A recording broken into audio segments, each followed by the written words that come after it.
جو باغ فدق پہ پھدک رہے ہیں نا، ہر بات کا جواب ہے، لگے ہاتھوں ایک الزامی سوال کا الزامی جواب. کہتے ہیں جناب سیدہ گئی تھی دربار میں، کھڑی رہی تھی 9 گھنٹے.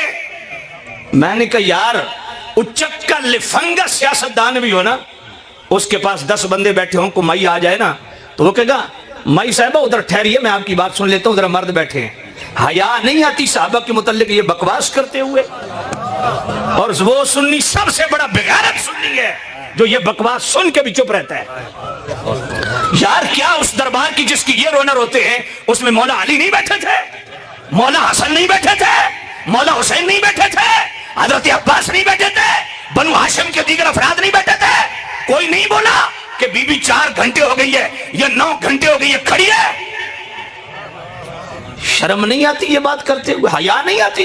لیکن چلو اس سے ریلیٹڈ جو معاملات ہیں میں وہ ڈسکس نہیں کر رہا. لگے ہاتھوں ایک بات خلافت سے ریلیٹڈ ایک الزامی طور پہ بات کروں. خلافت پہ ہمارے اور بڑے دلائل ہیں. جو کہتے ہیں بھرے دربار میں گئیں، چلو جی مان لیا گئیں.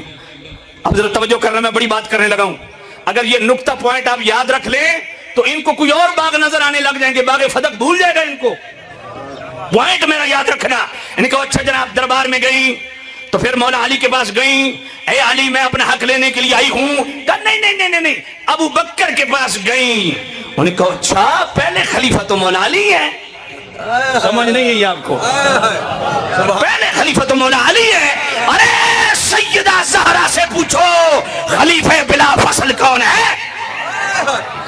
سبحان اللہ. کسی کو رافضی کیڑا مروڑ پڑے نا وہ سنے سیالوی اس کی گردن پہ پاؤں رکھ کے بات کر رہے ہیں. پوچھو سیدہ زہرا سے کہ خلیفہ تو مولا علی تھے، پہلے خلیفہ تو وہ تھے، ابو بکر کے پاس کیوں گئی؟ سیدہ نے بھی اپنا عقیدہ دے دیا. لوگوں میں بھی مصطفیٰ کے بعد پہلا خلیفہ ابو بکر کو سمجھتی ہوں. خلافت کا معاملہ آیا. اب بڑے مزے کی بات آپ کو عرض کروں. میرے سیدی اعلیٰ حضرت امام اہل سنت رحمۃ اللہ علیہ نے 28ویں جلد میں ایک رسالہ ہے غایت التحقیق فی امامت علی و صدیق. اس میں میرے سیدی اعلیٰ صرف ائمہ اہل بیت کے اقوال لائے حضرت سیدنا صدیق اکبر کی خلافت کے حوالہ سے. امام اسحاق بن رہوے کو پڑھ لیں، دارقطنی کو پڑھ لیں، ابن عساکر کو پڑھ لیں، الصواعق المحرقہ کو پڑھ لیں، تاریخ دمشق کو پڑھ لیں. سب کے جناب والا ریفرنسز اعلی حضرت نے بڑی تفصیل سے لیے ہیں، اپنی طرف سے کوئی بات نہیں کی ہے. مولا علی کے خادم پوچھتا ہے اے علی مصطفیٰ نے تو آپ کو خلیفہ بنایا تھا، یہ ابو بکر کیسے خلیفہ بن گئے؟ تو مولا علی نے فرمایا تجھے کس نے کہا کہ مجھے مصطفیٰ نے خلیفہ بنایا؟ تو پھر بتائیے ابو بکر کو کس نے خلیفہ بنایا؟ مولا علی فرماتے ہیں کہ سنو ابو بکر کو ہم نے خلیفہ بنایا. اپنے خلیفہ کیوں بنایا؟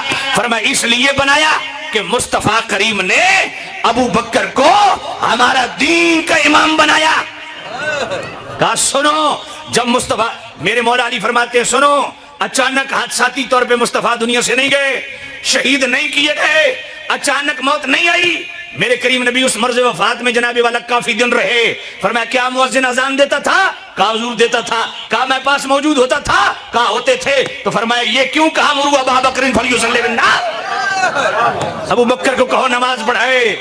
فرمایا عائشہ الصدیقہ نے معاملہ پھیرنا چاہا، یا نبی اللہ ابو بکر رقیق القلب ہے، وہ آپ کی عدم موجودگی میں نماز نہیں پڑھا سکیں گے. میرے نبی نے فرمایا نہیں، اللہ کا حکم یہی ہے ابو بکر کو کھڑا کرو. یہ مولا علی فرما رہے ہیں. فرمایا ظہر کی اذان ہوتی مؤذن اذان دیتا مصطفیٰ مجھے نہیں فرماتے تھے حالانکہ میں پاس موجود ہوتا تھا. ابو بکر کو کہتے نماز پڑھو. عصر کا ٹائم ہوتا مؤذن اذان دیتا ابو بکر کو کہتے نماز پڑھو. فرمایا جب مصطفیٰ کریم نے ابو بکر کو ہمارا دین کا امام بنایا تو ہم نے ان کو دنیا کی امامت کے لیے چن لیا. سبحان اللہ. اور سنو مولا علی کے الفاظ کیا ہے؟ فَأَدَّيْتُ إِلَىٰ أَبِي بَكْرٍ حَقَّهُ فَعَرَفْتُ لَهُ طَاعَتَهُ. یہ میں مولا علی کو پڑھ رہا ہوں. کوئی مولائی بیٹھا ہے جو مولائیت کے نام پہ دھندے کرتا ہے؟ آؤ یہ سچے مولائی بیٹھے ہیں. سنو مولا علی کا عقیدہ. فَأَدَّيْتُ إِلَىٰ أَبِي بَكْرٍ حَقَّهُ وَعَرَفْتُ لَهُ طَاعَتَهُ. مولا علی فرماتے ہیں سنو میں نے ابو بکر کو ابو بکر کا حق دیا ہے. سبحان اللہ. وعرفت له طاعته، میں نے ابو بکر کی اطاعت کو اپنے لیے لازم جانا ہے. سنو، مولا علی تو وہ ہیں وعرفت له طاعته، وہ مولا علی کے مطیع نظر آتے ہیں، ان کی خلافت کے زیر سایہ چلتے ہیں، ان کی امامت کے زیر سایہ چلتے ہیں. علی تو وہ ہیں جو فرما رہے ہیں وعرفت له طاعته، میں ابو بکر کی اطاعت کو لازم جانتا ہوں اپنے آپ پر. اور آج کا مولائی وہ ہے جو ابو بکر سے بغاوت اور سرکشی کیے ہوئے. مولا علی فرماتے ہیں میں نے خود عرض کیا، صحابہ نے عرض کیا استخلف علینا، یا نبی اللہ ہم پر خلیفہ مقرر فرما دیجئے. میرے نبی نے فرمایا ان یعلم اللہ فیکم خیرا یولی علیکم خیرکم، کہ اگر اللہ تمہارے ساتھ بلائی چاہے گا تو تمہارا والی خود بنا دے گا. قال علی، سبحان اللہ. حضرت مولا علی فرماتے ہیں فعلم اللہ فینا خیرا فولا علینا ابا بکر. مولا علی فرماتے ہیں پھر اللہ نے ہمارے ساتھ بلائی چاہی اور ابو بکر کو ہمارا والی بنا دیا. سبحان اللہ. بات سمجھ آ رہی کہ نہیں آ رہی؟ یہ مولا علی کو پڑھ رہا ہوں. مولا علی سے پوچھو خلیفہ بلا فصل کون ہے. آؤ افضل البشر بعد الانبیاء کا فیصلہ بھی مولا علی سے کروا لو.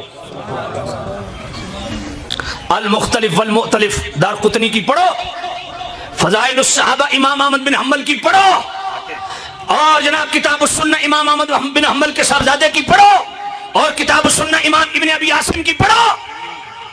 سب میں یہ روایت موجود ہے. مولا علی فرماتے ہیں لا اجد احدا فضلنی علی ابی بکر وعمر الا جلدته حد المفتری. صحیح الرجال حدیث امام ذہبی نے کہا، یہ حدیث بھی صحیح ہے. مولا علی نے فرمایا سنو، میں نے جس کو دیکھا کہ وہ مجھے ابو بکر عمر پر فضیلت دیتا ہے تو میں وہ مفتری ہے، وہ جھوٹا ہے، میں اس کو 80 کوڑے لگاؤں گا. میں نے کہا تم سچے مولائی ہوتے تمہارا سر جھک جاتا. محدث عبد الرزاق جو شیعہ تھے، یعنی آل بیت سے بڑی محبت کرنے والے تھے، وہ کہتے تھے میں ہوں شیعہ لیکن میں مولا علی کو فضیلت نہیں دے سکتا ابو بکر عمر پہ. کیوں؟ فرمایا یہ کیسے ہو سکتا ہے کہ میں علی کا محب ہوں اور علی کے حکم کے خلاف چلوں. مولا علی کا یہ فرمان ہے لا اجد احدا فضلنی علی ابی بکر وعمر الا جلدته حد المفتری. مولا علی فرماتے ہیں مولا علی سے مسئلہ تفضیل میں مولا علی سے فیصلہ لے لو. اور میں اس عظیم خانقاہ پہ بیٹھ کے دعوے سے کہہ رہا ہوں مسئلہ تفضیل میں بھی ہمارا وہی عقیدہ ہے جو مولا علی کا ہے. اور مولا علی کا عقیدہ کیا ہے؟ اب اس مقام پہ میرے اعلیٰ حضرت نے کمال کیا. یہ 28ویں جلد کا آخری رسالہ 162 صفحات میں مشتمل الظلال النقاء من بحر سبقت الاتقاء، یہ کھولیے مسئلہ تفضیل کی بحث چلتے ہوئے اعلیٰ حضرت جب صفحہ 675 پہ پہنچے وہاں اعلیٰ حضرت نے پورا جناب والے اس کا نچوڑ بیان کیا اور فرمایا لوگوں جو مسئلہ تفضیل کو ظنی سمجھتے ہیں ان سے سوال کرو کہ تم اس کو ظنی سمجھتے ہو، یہ بتاؤ مولا علی اس کو ظنی سمجھتے ہیں یا قطعی سمجھتے ہیں؟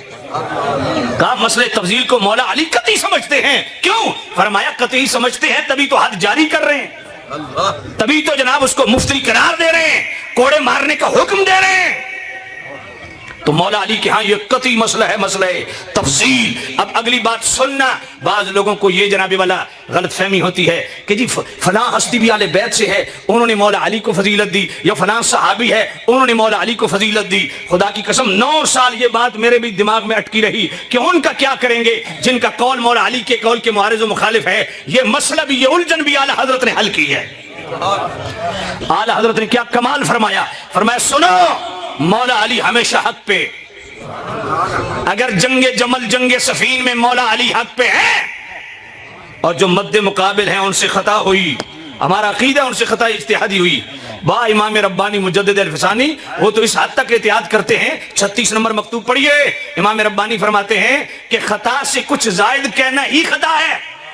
وہاں اتنی جی وہاں اتنی، بلکہ اس سے بڑھ کے بات میں عرض کرتا ہوں، اس سے بڑھ کے امام ربانی نے ایک بات لکھی، فرمایا ہمارا عقیدہ اہل سنت کا مولا علی حق پہ ہے مگر ادب یہ ہے کہ کسی صحابی کی طرف خطا کی نسبت بھی نہ کرو. فرماتے ہیں کہ سنو جنہوں نے مولا علی کے معارض و مخالف قول کیا وہ خاطی ہے، اس معاملے میں ان کا قول خطا پہ مبنی ہے، حق پہ یہاں بھی مولا علی ہے۔ اگر جنگ جمل جنگ صفین میں حق پہ مولا علی ہے تو صرف حق پہ جنگ جمل جنگ صفین میں نہیں ہے، مسئلہ تفضیل میں بھی مولا علی حق پہ ہیں، اور حق وہی ہے جو حق انہوں نے ابو بکر و عمر کے حق میں بولا۔ سبحان اللہ۔ جب مولا علی بھی ان کو اپنے آپ پہ فضیلت دیتے ہیں، پھر چوں چوں کا مربع کیوں بناتے ہو؟ بات سمجھ آئیے؟